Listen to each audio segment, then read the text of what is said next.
लड़की यह देखकर घबरा गई कि उसका जवानी का गुस्सा अजीब तरह से बदल रहा है। पहले तो उसे लगा कि वह बस नाटक कर रही है, इसीलिए उसने जल्दी से अपने चेहरे के दाने तौलिए से पोंछ लिए। वे उलझे हुए तेजी से गायब हो गए। श्याओमी को तुरंत एहसास हुआ कि कुछ गड़बड़ है। पता चला कि दिन में उसके पिता ने अपनी कार से एक जानवर को टक्कर मार दी थी। पुलिस को बुलाने के बारे में सोचते हुए उन्होंने फावड़े से उस जानवर को पीट पीट कर मार डाला, जिससे दोनों खून से लथपथ हो गए। शायद उसका यह बदलाव जानवर से जुड़ा था और उसके पिता को जल्द ही एहसास हो गया कि कुछ गड़बड़ है। अपनी तेज नजर के बावजूद चश्मा पहने होने पर उनकी नजर धुंधली थी, लेकिन चश्मा न होने पर बिल्कुल साफ, जो उनकी ताकत को साफ दर्शाता था। कियांग, एक वकील, एक अमीर मुवक्किल की मदद करने जा रहे थे। अचानक उनकी कार चलने लगी। सभी ने आवाजें सुनी और जांच करने के लिए दौड़े तो पता चला कि जानवर बस फटने ही वाला था। धनी व्यक्ति के अंगरक्षक ने उसके सिर में गोली मार दी। अपनी करतूतों का पर्दाफाश होते देख कियांग ने घटना और अपने शरीर में आए बदलावों को कबूल कर लिया। धनी व्यक्ति को तुरंत एहसास हुआ कि इस जानवर में चमत्कारी उपचार शक्तियां हो सकती हैं, और उसके मन में एक भयावह विचार आया। अपनी जान बचाने के लिए उस असाध्य रोगी का इलाज होने वाला था। उसने पहले पीसकर पाउडर बनाया, उसे पानी में उबाला और फिर जब दोनों पूरी तरह मिल गए तो उसे उस व्यक्ति की नसों में इंजेक्ट कर दिया। अंत में उसने उसके पूरे शरीर पर उपचार किया। निश्चित रूप से अगले दिन तक वह व्यक्ति ठीक हो गया था और पहले से बेहतर स्थिति में था। परिवार बहुत खुश था, क्योंकि उसने कभी सोचा भी नहीं था कि उपचार शक्ति वास्तविक होती है। फिर धनी व्यक्ति के मन में एक और साहसिक विचार आया। जानवर के सींग को पीसकर पाउडर बना ले और उसे धनी व्यक्तियों को ऊंची कीमत पर बेच दे, जिससे उसकी संपत्ति कुछ ही समय में कई गुना बढ़ जाएगी। सबके उत्साह के बीच जाओमी को थोड़ी बेचैनी महसूस हुई। अपने कमरे में लौटकर उसने यूनिकॉर्न के बारे में खोजबीन की और पाया कि वे मध्य युग के हैं। उस समय के कुलीन वर्ग, जो पहले से ही उनकी उपचार शक्तियों से परिचित थे, ने बीमारियों को ठीक करने के लिए उनका बड़े पैमाने पर प्रजनन शुरू कर दिया। हालांकि इससे प्रतिरोध हुआ और अंततः मृत्यु हो गई। सच्चाई से भयभीत श्याओमी ने अमीर आदमी को यह कहानी सुनाई। हालांकि लालच में अंधा हुआ अमीर आदमी इन निराधार पर विश्वास करने से इनकार कर दिया। असहाय श्याओमी को अकेला ही वहां से जाना पड़ा।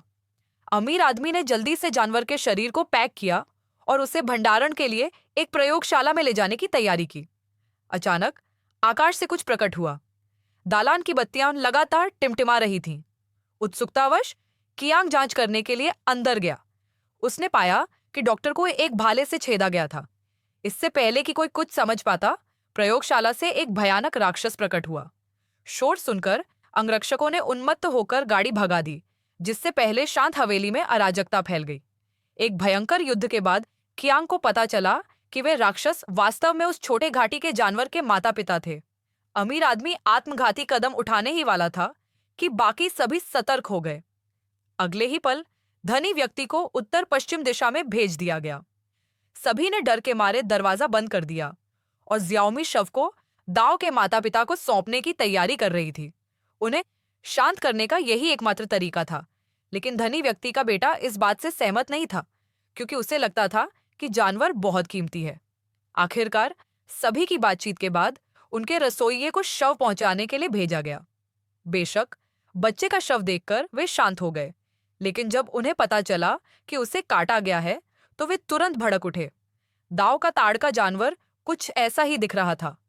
टिंगजी की पीठ पर न सिर्फ कांटे उगाए थे, बल्कि उसकी तलवार भी अविश्वसनीय रूप से तेज हो गई थी। उसका गुस्सा इंसानों के हाथों अपने बच्चे की मौत के कारण था। पता चला कि कल रात ही वह पशु दंपत्ति आभा के रास्ते धनी व्यक्ति की संपत्ति तक गया था, जहां उन्होंने पाया कि उनका बच्चा मरा हुआ था और उसकी मुर्गरी की टांगें आरी से कटी हुई थीं। लेकिन धनी व्यक्ति के रसोइये ने उनसे बच्चे को ले जाने और यह दिखावा करने का आग्रह किया कि कुछ हुआ ही नहीं। अगले ही पल द्वीप के जानवर ने रसोइये को उत्तर पश्चिम की ओर भेज दिया। यह देखकर गंजा अंगरक्षक भाग गया और बाकी लोग मौके का फायदा उठाकर घर लौट आए। सब अवाक रह गए। धनी व्यक्ति के बेटे हुआंगमाओ को अचानक एक साहसिक विचार सूझा।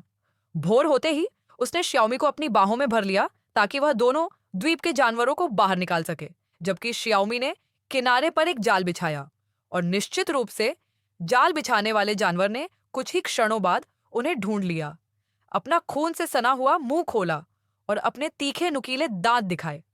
अप्रत्याशित रूप से गेंडा पल भर में श्यामी की बाहों में सो गया। यह पता चला कि जानवर बिखरे हुए और बिखरे हुए में अंतर कर सकता है। श्यामी का दिल दयालु है, यह जानते हुए हुआंगमाओ मौके का फायदा उठाकर अपने द्वारा तैयार की गई रस्सियों को पकड़ लेता है और उसके पैर बांधने का इरादा रखता है।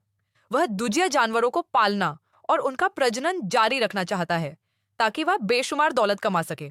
दूसरी तरफ मुर्गी के पंजे उसकी मां हुआंगमाओ का स्वागत करते हैं, जो यह देखकर लगभग पेशाब कर देती है।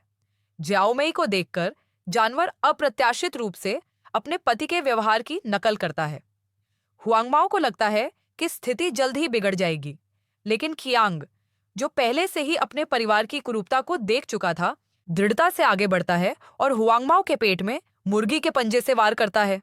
अप्रत्याशित रूप से हुआंगमाओ मरने से पहले खियांग को भी चाकू मार देता है। दोनों जमीन पर गिर जाते हैं। ज्याओमेई अपने पिता की चोटों का निरीक्षण करती है और उनका दर्द देखकर वह निराशा से भर जाती है। तभी दो दुजियाओ जानवर आते हैं और ज्याओमेई को एक तरफ हटने का इशारा करते हैं।